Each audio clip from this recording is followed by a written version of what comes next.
Hi everyone, thanks for tuning in to F1 Podcast. As always, you're joined by Pep and Max. Hi guys.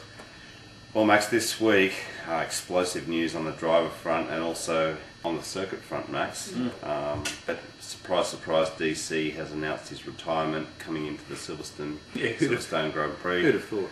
Yeah, it was kind of the worst kept secret, and then it happened, and he was lining up his business interests, Max. I thought, selling his hotel in Monaco, and, pretty much no other teams would have been knocking on his door, so David was waiting for Silverstone to announce it, and he's done that. Yeah, good on him.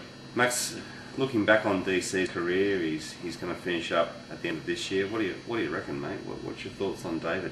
Well, pretty interesting and varied career, I guess. It'll be strange next year when there's no Coulthard on the grid. Yeah. Started his career in 1994, or his F1 career, I guess, with Williams after the demise of Ayrton Senna, and really made his name at McLaren, Mercedes, as we all know. Did the most races ever, I think. He did with McLaren. It was right there, as he acknowledged actually this week. I think to his credit, Max, he was in a World Championship winning car.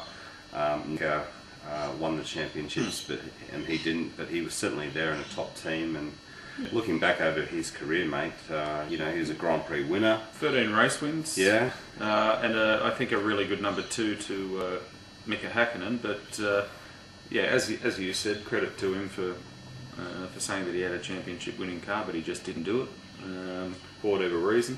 But I think Formula One will miss DC. He's a straight shooter and a straight talker.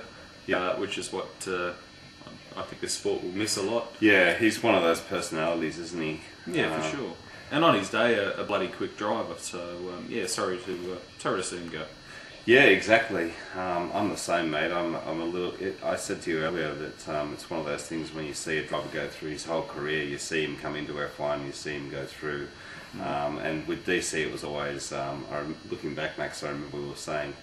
DC always said he was going to win the championship next year. Oh, yeah. It was always in the next year, man. But he just never quite got there. But he was very humble when he retired. I thought the way he looked back on his career. So, well done. And he's helped Red Bull where they are now, and he's going to be doing that consulting role, which didn't surprise me too much, Max. The career choice he made, or is going to do at least at the start.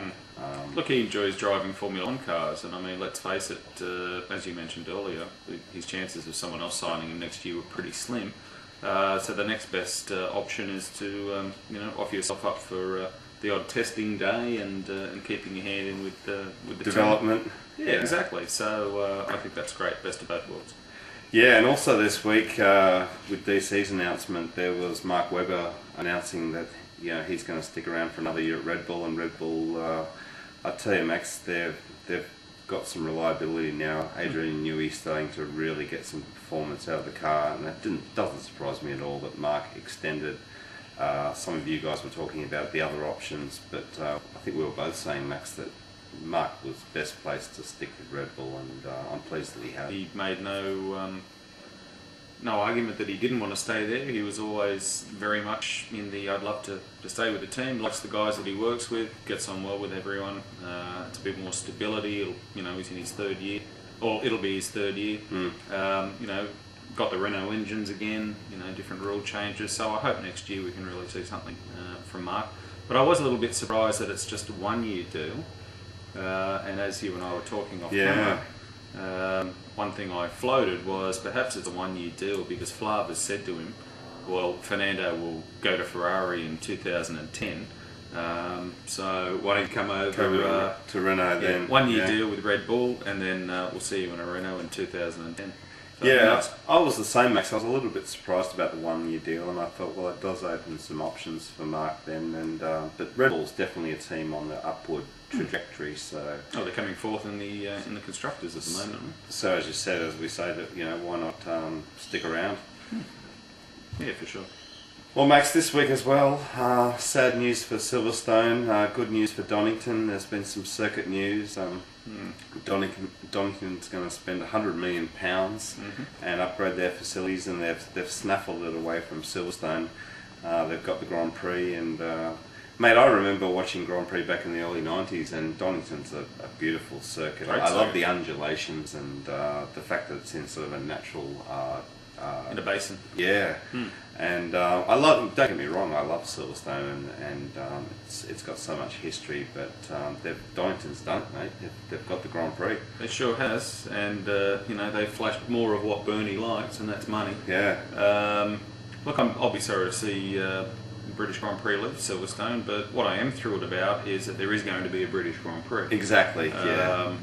You know, couldn't agree more. I think a lot of people have formed an emotional attachment with Silverstone and with having a British Grand Prix. It is the home of motorsport.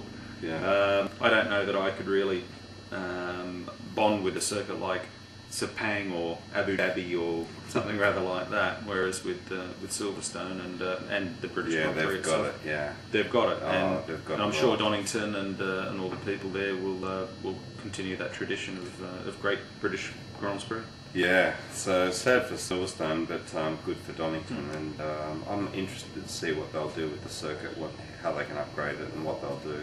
Well, besides the usual, of course, you know, runoff areas and fencing and whatever. But you know, they'll need a major upgrade, I guess. Oh well, they want it because they, as you mentioned, put forward £100 million or a proposal to get that money and spend it, whereas Silverstone or the British Racing Drivers Club as well could raise about 30 million, or we're going to undertake $30 million worth of repairs and upgrades, but 100 million to Bernie sounds a lot better than 30 million, mate. So money won out.